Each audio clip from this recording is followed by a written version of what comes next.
Angel's Throne, Series 13, the first child of flame.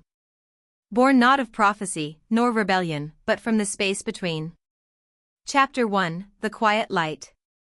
The world had entered its third great dawn. The angels no longer guarded the skies. The humans no longer waited to be saved. And heaven remained silent. But beneath that silence, a child was born beneath a twilight sun, in a valley where no temple stood. They did not cry. Instead, their breath lit the room with a warmth that made both candle and shadow pause. Their mother whispered, "Kael." Not knowing why she chose the name, only that it came with peace. And when the wind brushed across the cradle, it carried a single phrase. The flame now walks again, not as power, but as witness. Chapter 2, Ashal'el watches. Ashal'el stood at the edge of the spiral library, eyes closed, sensing a new name being written into the book of becoming. Kael. It did not belong to any page. It wrote its own line. The Watcher Prime approached her, its presence folded like quiet time. "He is not like you," it said. "No," she replied. "He is what I could never be. Not burdened by judgment. Not shaped by exile. Not chosen. Free." Chapter 3, The Morning Star Remembers. Lucifer stood in the garden once planted by his own hands, now overgrown, wild with color and untouched paths. He had become many things, a rebel, a redeemer, a reflection. But today, he felt something stir in the stars again. "Something has entered the world," he said to no one, staring into the flame-lit dusk. "Not to tear down, but to remind us." He opened his palm, and a single feather, golden, weathered, fell into his hand. It was his, from a time before rebellion. And he smiled. Chapter 4, The Council Reforms.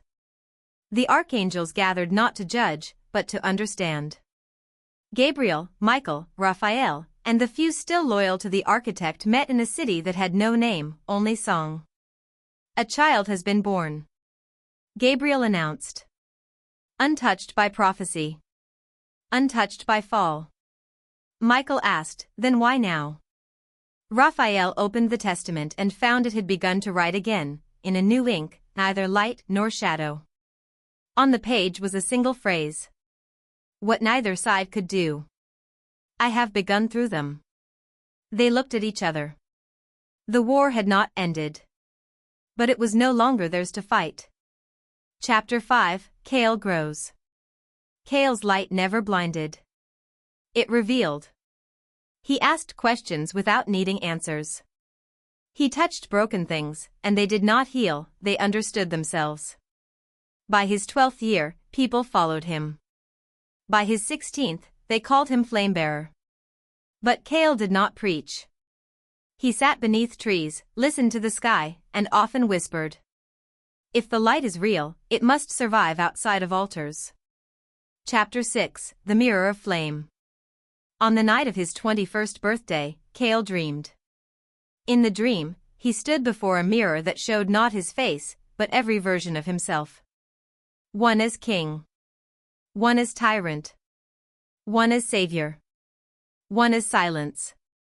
He did not choose any of them. Instead, he touched the glass, and the mirror cracked, not from rejection, but from understanding. From the fracture, a voice came. "You are not one path. You are the flame that lights all of them." Chapter 7, The Angels Descend Again. But not all were at peace.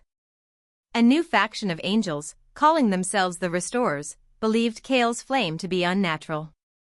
"It breaks order," they cried. "It walks without law, without blessing." They descended to earth in golden armor, demanding answers. Kael met them alone, beneath an open sky. "I will not defend myself," he said. "I will not fight for truth. I will only walk in it." And as they raised their weapons, each blade turned to vapor. Not by force, but because there was nothing to strike. Chapter 8, Ashal'el Returns. She found Kael beside a stream where flame met water but did not hiss. "You've changed the questions," she told him. "I never asked any," he said. "I simply listened until they asked themselves." Ashal'el saw the future in his eyes, not as fate, but as field. A place where light no longer ruled, but grew. And for the first time since she became flame, she wept. Not for sorrow, but for hope. Chapter 9, Lucifer's Visit. Lucifer came to him as morning broke. Not in glory. Not in grandeur. Just as a man. "You are everything I was meant to be," he told Kael. "No," Kael answered gently. "You were everything I needed to understand." They sat for hours, saying nothing more. And when Lucifer left, he looked up once more. "Perhaps I was not cast out," he whispered to the stars. "Perhaps I was made to wait." Chapter 10, The Final Word Not Yet Written. Back in the spiral library, the book of becoming closed its own cover. It did not end. It paused. And the last page bore no punctuation. Only space. Waiting. Because the flame had not come to write another testament. It had come to let the world write itself. To be continued.